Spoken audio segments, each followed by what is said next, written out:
पतंजलि के भ्रामक विज्ञापन मामले में सुप्रीम कोर्ट ने अवमानन याचिका पर अपना फैसला सुरक्षित कर लिया है। सुप्रीम कोर्ट ने बाबा रामदेव और आचार्य बालकृष्ण को व्यक्तिगत पेशी से छूट दे दी है। सुप्रीम कोर्ट ने पतंजलि को हलफनामा दाखिल करने के लिए समय भी दिया है। इस हलफनामे में पतंजलि को यह बताना है कि उसने भ्रामक विज्ञापनों और उन दवाओं को वापस लाने के लिए क्या कदम उठाए हैं जिनके लाइसेंस निलंबित कर दिए गए हैं। जस्टिस हिमा कोहली और जस्टिस एहसानुद्दीन अमानुल्लाह की पीठ ने बीती 7 मई को इंडियन मेडिकल एसोसिएशन की याचिका पर सुनवाई करते हुए कहा कि अगर लोगों को प्रभावित करने वाले किसी प्रोडक्ट या सर्विस का विज्ञापन भ्रामक पाया जाता है तो इसके लिए सेलिब्रिटीज और सोशल मीडिया इन्फ्लुएंसर्स को भी समान रूप से जिम्मेदार ठहराया जाएगा। आईएमए ने अपनी याचिका में कहा है कि पतंजलि ने कोविड वैक्सीनेशन और एलोपैथी के खिलाफ नकारात्मक प्रचार किया। दरअसल पतंजलि विज्ञापन केस में 14 मई को सुप्रीम कोर्ट ने बाबा रामदेव, बालकृष्ण और अन्य के खिलाफ अवमानन याचिका पर अपना फैसला सुरक्षित रख लिया है। कोर्ट ने दोनों को व्यक्तिगत उपस्थिति से छूट दे दी है।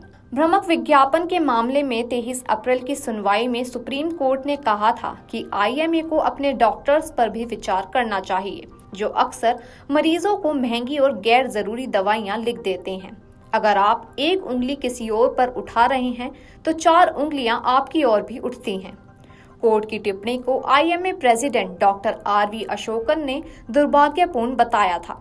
डॉक्टर अशोकन ने कहा था, सुप्रीम कोर्ट के अस्पष्ट बयानों ने प्राइवेट डॉक्टरों का मनोबल कम किया है। कोर्ट ने इस पर कड़ी आपत्ति जताई थी और उन्हें नोटिस जारी कर 14 मई तक जवाब मांगा था। आईएमए की आलोचना में सुप्रीम कोर्ट ने यह भी कहा था कि आईएमए कहते हैं कि दूसरा पक्ष पतंजलि आयुर्वेद गुमराह कर रहा है। आईएमए की आलोचना में सुप्रीम कोर्ट ने यह भी कहा था कि आईएमए कहता है दूसरा पक्ष यानी पतंजलि आयुर्वेद गुमराह कर रहा है, आपकी दवा बंद कर रहा है, लेकिन आप क्या कर रहे थे? हम स्पष्ट कर दें, यह अदालत किसी भी तरह की पीठ थपथपाने की उम्मीद नहीं कर रही है। सुप्रीम कोर्ट ने आगे कहा कि आप आईएमए के अध्यक्ष हैं और आईएमए के 30,50,000 डॉक्टर सदस्य हैं। किस तरह आप लोगों पर अपनी छाप छोड़ना चाहते हैं? आपने पब्लिक में माफी क्यों नहीं मांगी? आपने पेपर में माफीनामा क्यों नहीं छपवाया?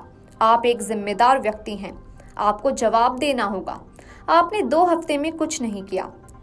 आपने जो इंटरव्यू दिया उसके बाद क्या किया, हम आपसे जानना चाहते हैं। Video desk अमरउजाला.com।